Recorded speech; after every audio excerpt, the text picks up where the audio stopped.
Wow, that was a really lovely introduction. Thank you, Jill. And yes, I am a little crazy about plants. So I'm here today to talk to you about downtown. I'm really excited about it. There's me and my small team. Uda and Casey are here. Casey's the assistant director. Uda helps with the executive assistant. We also have Morgan. She's with us now as well. She did the wonderful video you saw, and our two lovely interns from LSU, Ethan and Sydney, are here. Just to give a little background about what our mission is, kind of talked about it in the bio, but basically we are here to partner with others to enhance downtown for the benefit of our entire community using our economic incentives. I would be remiss if I did not acknowledge all of the work that Davis Rohr has done for our office. He founded our office in 1987. He's the only executive director we had prior to me, and I'm very honored to continue his work. I also like to kind of talk to people about the boundary of our district. So you can see on there, basically we are Choctaw to the north. To the south, we dip below I-110 around the water campus, and to the east, we're at the railroad track between 14th and 15th. What most people think about when they think about downtown is that blue area right there in the central business district. It's where our cultural amenities are, our high-rise buildings. Just to give you an idea of what our district looks like. We have started to pull out some of the different character areas within our district to help define those. We are anchored by our neighborhoods of Spanish Town and Beauregard Town, but we include things like the industrial park, the Capitol area, the water campus, and otherwise. What does the DD do? Some of the general daily things we work on primarily is project management. So we take our community-driven master plans, those recommendations, we build visions like this with renderings in the computer to help advocate for funding and pushing these projects. This is a rendering that our office did, and we have grant funding working on extending our River Road bicycle and pedestrian paths on both sides. So you'll see that coming soon. We also serve as a liaison with the city parish, helping our developers, stakeholders, residents, event coordinators navigate the city parish process and advocate for different things happening downtown. We are a huge stakeholder convener. It's in our mission to work with our partners, really close partner, Jill, obviously.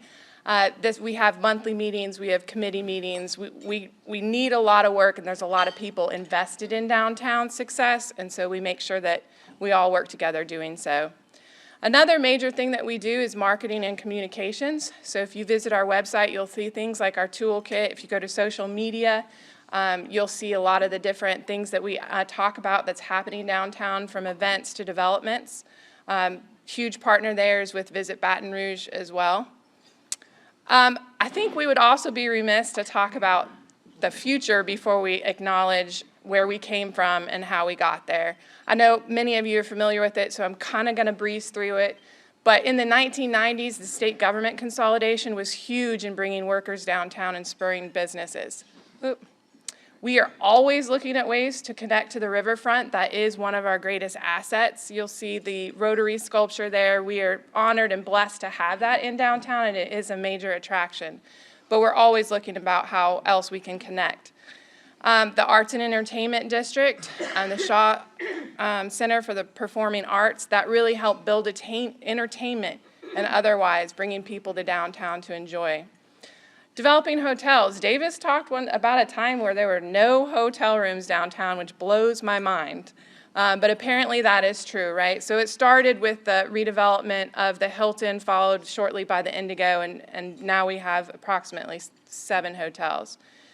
The office demand grew as well, especially after Hurricane Katrina and our population increase. So you're looking at the 19th JDC, but City Plaza, One American Place, all of those buildings. Green space investment, that was a major recommendation of Plan Baton Rouge 2 that was led by our office. All in all, there's about $23 million invested in 11 acres of green space, tying our civic and cultural attractions together and creating an amenity that would help spur residential development, which happened. So the Central Business District growth, that really started in the 2014s, 15s with the 440 and the Commerce Building. A lot of that was due to the state and federal rehabilitation tax credits, converting these from office to residential units. We had a lot of great partners involved in our public and private partnerships, several, but mentioning like the Water Campus, IBM, with BRAF, LSU, the City Parish, and many more. So that kind of recaps what's happened to where we are. Now kind of talking about where we are right now. To really talk about how downtown is doing, we really need to look at these three groups. The visitors, the workers, and the residents are what keep the balance in downtown and make it healthy. So we have about 30,000 workers, 10,000 residents, and 140,000 visitors. Looking at the visitors individually, I mentioned the rise in hotels, 7 hotel rooms, about 1,200 units.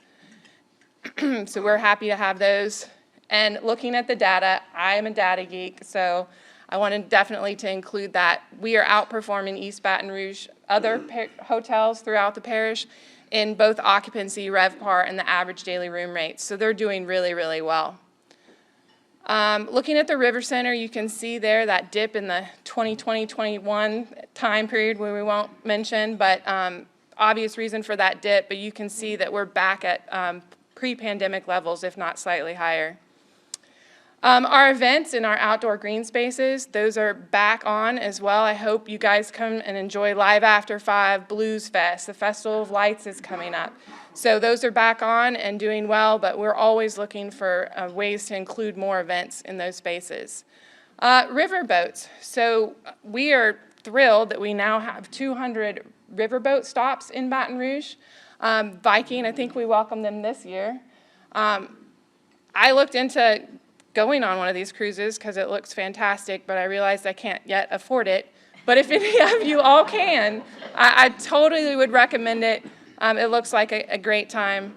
Our casino investment, so a couple years ago, legislation was passed to move them from the river to landside, which was huge for us. We had a developer that purchased both of those hotels that are in our district, which is the Bell and the former Hollywood Casino. There's a ribbon cutting, I think, about a week ago for the now Queen BR. You're seeing a picture of it there. That was an $85 million investment. And I'm not a huge gambler, but the interior of the space and the eating spaces, all of that is really top notch. They've had about 85% of a revenue increase since that renovation. Looking at our residential group, we have always had strong relationship with our historic neighborhood anchors. Those property values are doing great. Historic Spanish Town and Beauregard Town, loving to see all of those beautiful renovated buildings. As far as our central business district occupancy, so we talked about the rise of that development. This is a survey we did a couple weeks ago for the established units that we have in the CBD. We have a 92% occupancy rate. And everybody talks about how they're getting calls, they stay occupied, people enjoy living downtown. This is just some stats there. We've had about $225 million invested in residential development in the last 10 years. Our population has grown, as you can see there. A lot of that has to do with, I think, the quality of life improvements, why people want to live downtown. So Jill mentioned this was what I used to call my monster baby because it had several funding sources and several projects. The Downtown Greenway connects to our central green space. People love to walk, bike, go to an event, then go back to their apartment, and then possibly pick up dinner on the way home from Methurns. So getting Methurns located and having a grocery store was really huge for us. And we speak to them often, and we know they're doing really, really well. So it's exciting to have them downtown. The workers, so I think people ask me this question a lot because nationally people are really looking at the impact of the virtual working scenario. As far as our downtown goes, we're doing pretty well. Class A, we're at 83 occupancy. Class BC, you can see at almost 90% occupancy rate, outperforming our other competitors in the city parish. A lot of that has to do with some of these office to housing conversions that happened or started happening pre-pandemic, including the Rivermark Center, which had its grand opening last week. That was due to the state and historic tax credits as well. So that has helped us we have a leg up on other downtowns because our conversion started happening before the financial market that we're in right now. And we're happy that that's happened. We have about 30,000 jobs, as I mentioned. Another reason why I think we're doing pretty stable in the worker sector is 34% is based on public administration.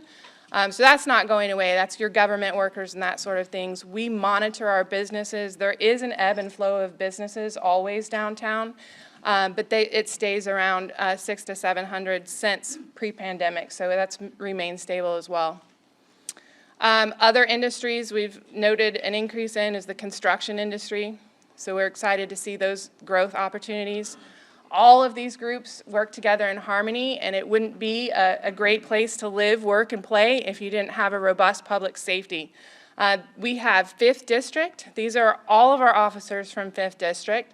These guys work really hard to keep downtown safe with less than 2% of violent or property crimes happening in 5th District. We are excited to also announce about a week or two ago that we now have 24-hour presence from 5th districts, which are dedicated to the majority of our downtown district.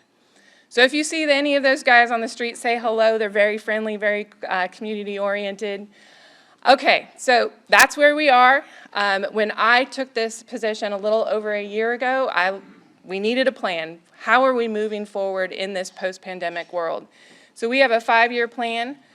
It was based on our office really highly believes that public engagement is super important if you want to be successful. So we put out a survey. I hope some of you took the survey. We received, I set a goal at 500 and we received 1,400, which was amazing with an over 90% completion rate, which for a 15 to 20 minute survey is really good, means people care. So we had a good distribution of all of our different stakeholder groups. Some of the survey highlights that came out of this, 75% of residents want to see additional residential units, which is great. And then even more staggering, 40% of our workers said they wanted to live downtown, 40%. So we're looking at ways to accommodate getting opportunities for them to do so.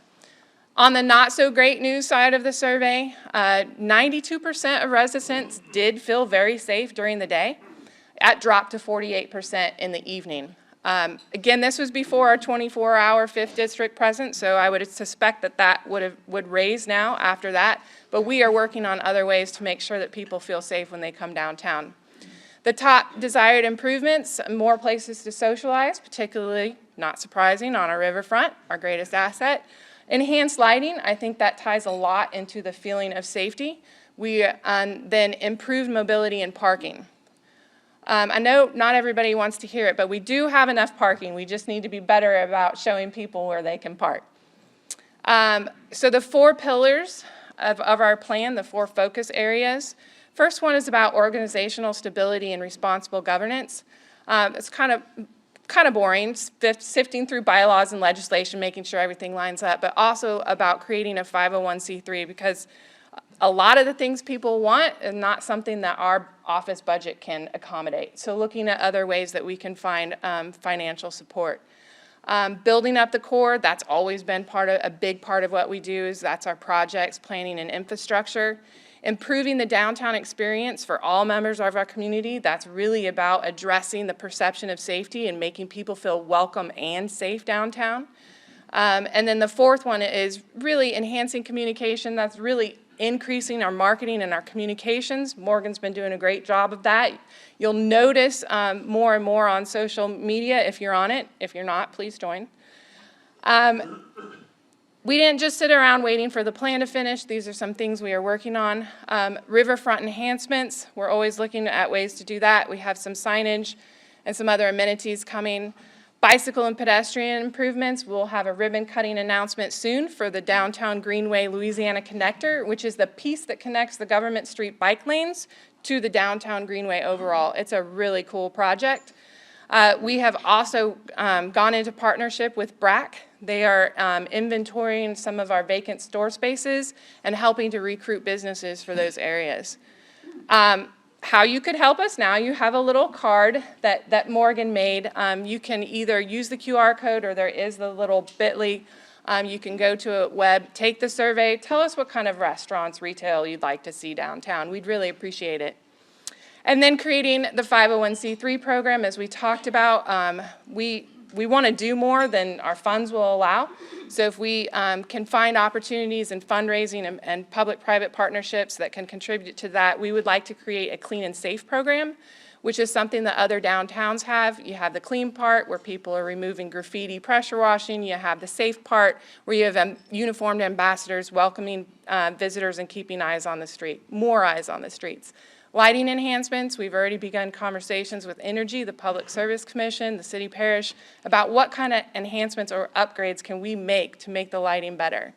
And then master planning, we've had conversation with a lot of our core partners about the need for an additional master plan. We've completed the majority of Plan Baton Rouge 2, and we need to go back, look, and see how we move forward and how we connect downtown to our inner city neighborhood, how we increase housing opportunities and otherwise. Marketing initiatives, as I mentioned, we've increased that. We will be focusing specifically on safety and parking issues. I wanted to kind of close with this. This is a statement a DDD commissioner said in the strategic planning process. Nowhere else does investment benefit all of Baton Rouge. And that truly is why I do what I do.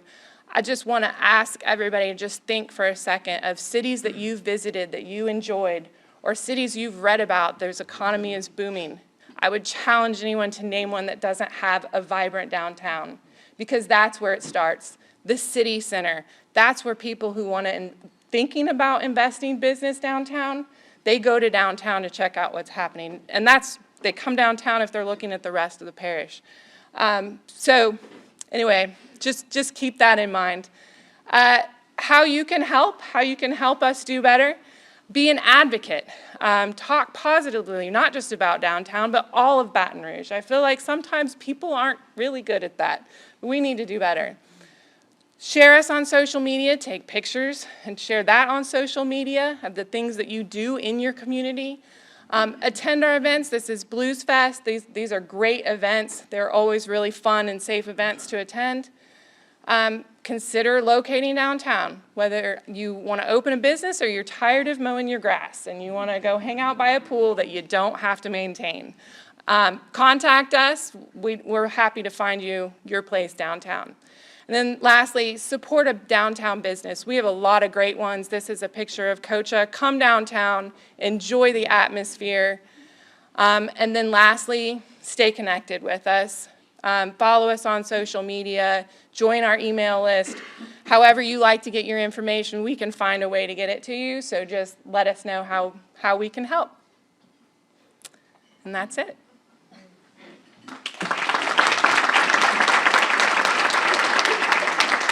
Oh, do we have any questions? We have a few minutes for those. Yes, sir. How does your work compare to, relate to, support the work of CPAC? Yeah, so CPEX is one of our allied organizations. I actually used to work at CPEX back in the day. So CPEX was highly involved with BRAF and the Plan Baton Rouge 2 process, and I would suspect that they would be involved in some way if we move towards creating that new master planning initiative.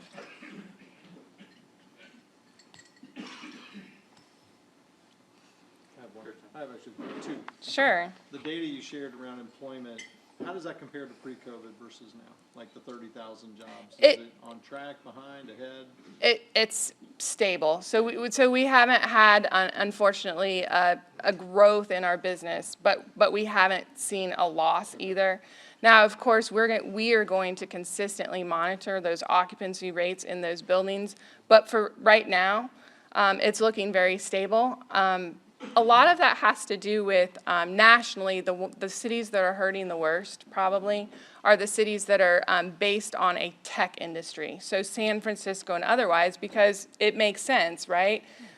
They're doing more tech-oriented things that they can do from home. A lot of our companies are professional services, law, that kind of thing that operate better in an office.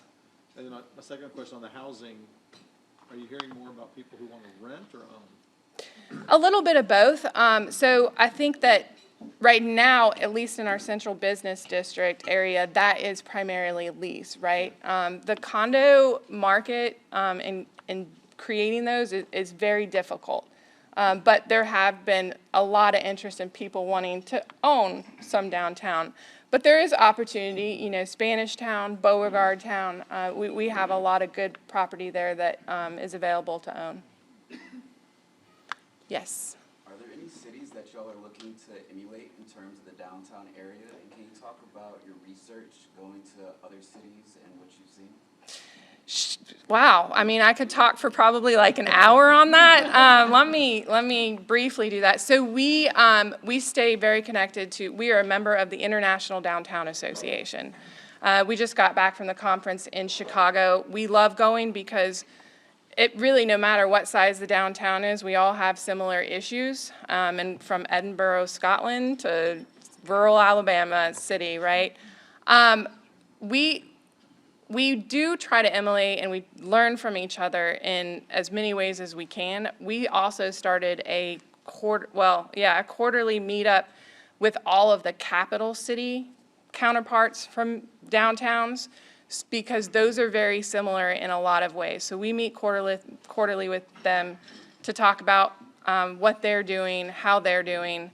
A lot of them are dependent on their state government workforce and that sort of thing. So some of them are doing better than others.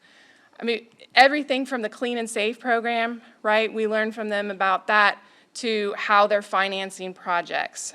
There's a lot that come to us say, wait, how do you keep your occupancy so high, right? We also formed a coalition of Louisiana DDD counterparts, and we advocate for a lot of different bills and legislation that can help revitalize downtowns as well. But I could go on and on. There's lots of different ways, anywhere from entertainment to clean and safe to media relationships, everything. Yes, sir. What's your annual budget, and are you levying the maximum millage allowed by law? I don't think we're levying allowed as much by law. We are 10 property millage. We get about $650,000 from the property millage. We get a little support from the city parish as well to reach about $800,000, $850,000 a year. So that this is a common issue too with other capital cities. A lot of the properties are not taxed, right? Because it's a lot of government buildings and nonprofit. So we're going to look at ways that we can build that 501c3 and how we can help fund that Clean and Safe program. But unfortunately, our budget isn't as high as we'd like it to be. And one other, what's your relationship with the Downtown Business Association? Yeah, so that's a piece of our strategic plan too that really talks about sitting down and defining the roles and the partnerships between the two organizations. Casey, my assistant executive director, sits on the board of the DBA. So we primarily interact with them when it comes to events. So Live After 5 is a Downtown Business Association event, and we help coordinate the permit process and all of those other things with the city. But I think there's opportunities for more partnership, but we need to figure that out. Yes, Paul? A couple of years ago, there was discussion about a streetcar between LSU and downtown. That got, I think, shelved in lieu of bus rapid transit, neither of which we have today. Is there any discussion in that regard, or are the buses still running, the trolleys still running downtown? The Capitol Trolley is still running, yes. We do have conversations with Katz and the city parish about how we can increase our transportation. That is a major component of the strategic plan too. In addition to that master plan, really looking at housing and looking at our transportation system. Yes, ma'am. What is it you tell people about the parking? Because it seems to me that seems to be one of the major problems that you have. Yes and no. I think it's a kind of a non-problem, but it is a problem. So when we have a developer or a business coming in and we sit down and talk to them and help them figure out their parking situation, needs for their employers, and that sort of thing. We need to do better at getting to the general public information out about where they can park. We have 5 parking garages downtown. Some of them, are open 24 hours, but we need to make sure that people know where they can park, when they can park, and that's something that we want to do. I wanted to ask about Third Street and Lafayette Street. When you travel around the country, y'all did a great job on North Boulevard. It's got a unified look. But when you get really downtown to Third Street and Lafayette Street, they're just not that attractive. There's no unified theme or unified look. Do you plan to make some improvements there? Yeah, something I guess I didn't mention, but we received about $200,000 in the recent budget supplement from the city parish. $100,000 of that is focused on Third Street, so looking at how we can add different pedestrian amenities to make that a more pleasant experience. In addition, we got funding to replace some of the tree wells that are empty, and we're hoping that the drought hasn't created a need for more, but you'll see some of those improvements, and that's a frequent conversation between us and Visit Baton Rouge. We have a partnership with them on some of the planters on the corner of 3rd and Florida and along 3rd Street, but we're always looking for ways to do better.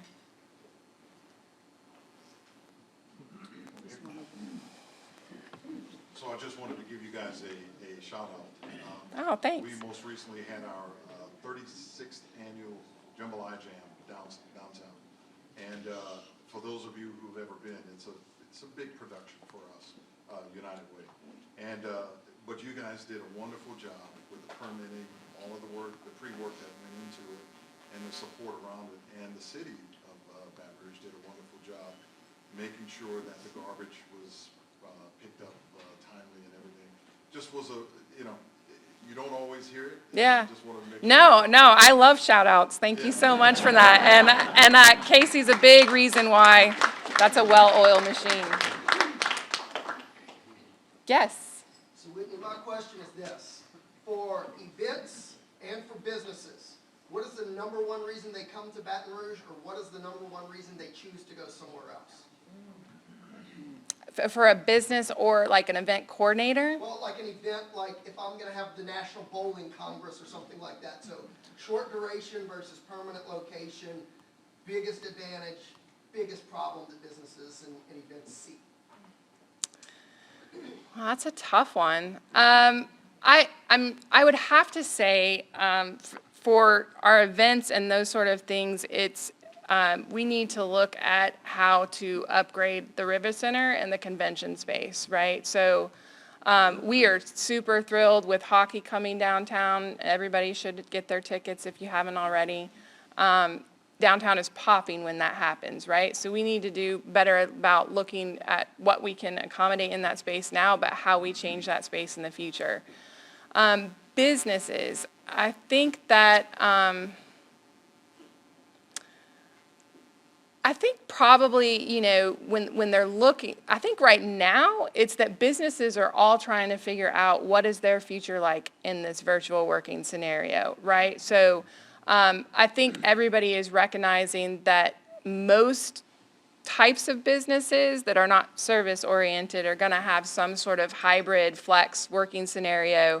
If you follow trends that are happening nationally in the office space environment, you see leases becoming a little bit smaller, but equipped with more technology so that you can have your virtual meetings, and more collaborative spaces versus just the desk cubicle space. But I think that'll be an interesting thing to think about again in the next couple of years. Anyone else? Oh, sorry. And I don't know, but is there any kind of, medical facility downtown, like those after hours kind of medical? Yeah, so we did have one, and I will say the pandemic really did hurt that, right? Because they were relying on that worker base and the state workers, but we are looking at, and honestly, that's changing when you can schedule a virtual appointment with your doctor now, right? So it's making it that much harder, but it is something that we want to see again downtown in some capacity. David? Yes, sir. Often in downtowns, you see major universities have assets in their downtown area. Has there been any effort to attract a department from Southern University or LSU to the downtown area and have that light up the skylight?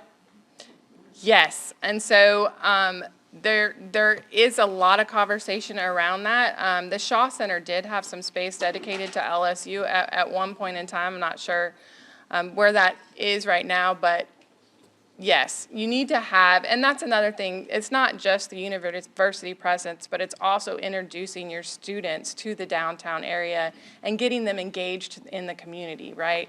And I think that also plays in us losing our young professionals. If they don't feel invested in part of a community, then they're going to go to another one. And I think downtown is the perfect place to work on that with the students. Because downtowns are where vibrant cities where they can do things 24 hours a day is something that the students that's what they want when they graduate, right? They want that kind of lifestyle. And we need to figure out how to better improve that in downtown and how to get them more engaged.